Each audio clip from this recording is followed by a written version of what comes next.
Ce qui m'a amené à faire cette formation de supervision et de travailler avec IDESUP, c'est que j'avais une longue histoire avec Martine Vol, puisqu'à l'époque où j'étais pilote du coaching SNCF, on avait déjà un partenariat avec IDESUP où on permettait à des coachs juniors de travailler avec des superviseurs juniors. Et donc on avait déjà mis en place ça. Donc je voyais les effets de la supervision. J'étais moi-même supervisé par IDESUP, par Martine Vol. Et donc du coup, c'était tout naturel pour moi, quand c'était le bon moment, la disponibilité d'esprit pour le faire, et puis surtout le recul et le retrait par rapport à mon activité. C'est là que j'ai choisi de me former à la supervision. Ce qui m'a le plus impacté dans la formation, par le travail et la réflexivité, ça a sans doute été de trouver une plus grande cohérence sur des choses qui étaient inhérentes à mon activité, à mon travail.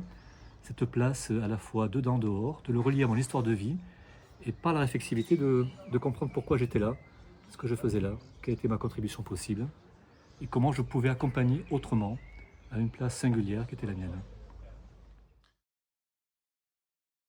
Il y a du vivant, parce qu'on passe par l'expérience, on passe par le vécu, on élabore à partir de ce qui nous traverse, les émotions, les ressentis, les sentiments, les pensées, et, et ensuite on peut nommer ce qui se passe et faire des prises de conscience. Donc c'est d'abord une école du vivant, comment l'organique s'invite à nous et comment on peut arriver à donner sens à ce qu'on fait, à ce qu'on vit, d'abord à partir de l'expérience. Donc c'est une école de vie en vérité.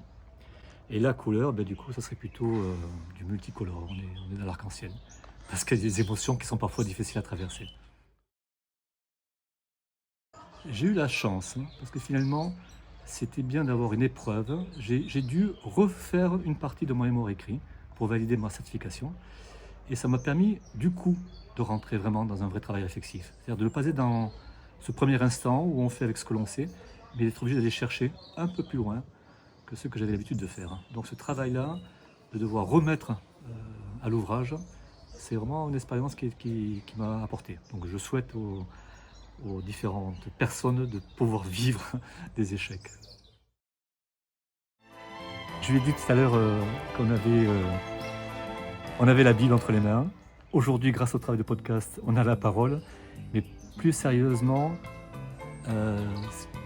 il y a des tuteurs de résilience, des personnes qui font que on peut, malgré ce dans quoi on a été pris, ce qui nous a traversé, on peut trouver l'endroit, la personne qui nous permet de pouvoir se révéler à nouveau, de pouvoir exister pleinement. Et Martine est de ces personnes-là. Donc je lui suis très très reconnaissant d'avoir été là, simplement, d'avoir cru à mon histoire, de m'avoir donné la possibilité d'exercer, et avec toute la légitimité dont chacun a besoin pour exercer en toute tranquillité. Donc je lui dis un grand merci.